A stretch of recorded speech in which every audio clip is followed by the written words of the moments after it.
coming to you live from Bellville. This is CPUT News. A very good evening. Over the past 3 years, Pogering Primary, an English medium school in the Boland, has seen a significant increase in the number of isiXhosa-speaking children enrolled in the school's grade R classes, a trend that has teaching staff at this school alarmed as these children are not performing well. Leandy Klaassen has this report.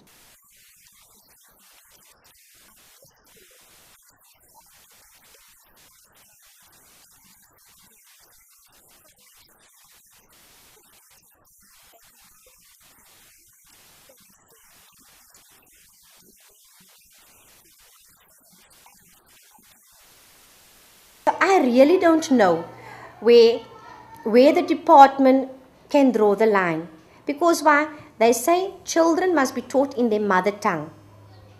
And then they also say parents have the right to choose where to put their child. So if I'm isiXhosa speaking, why do I put my child in an English class where that's not his mother tongue being taught? So yeah, that's the difficulty that we have now, and we just have to take them in, because some schools have where they test the children. We at our schools are said that we are not allowed to test our children.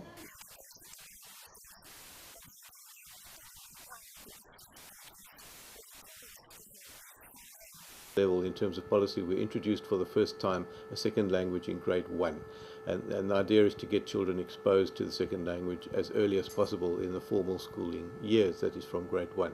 That of course leaves grade R. What happens in grade R? And we certainly understand the difficulties that these particular teachers are facing. What we use in grade R is an approach called emergent or incidental language use. We're not teaching formal language as we might as a second language from grade 1, but incidental language involves trying to make learning new words fun.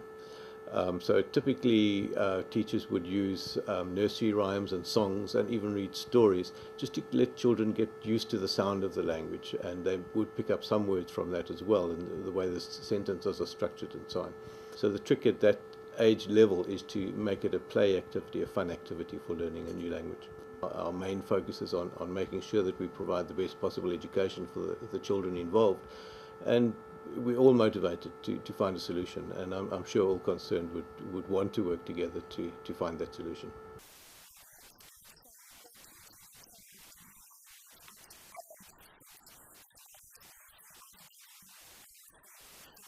A baby is primed from year 1 to pick up how a language sounds.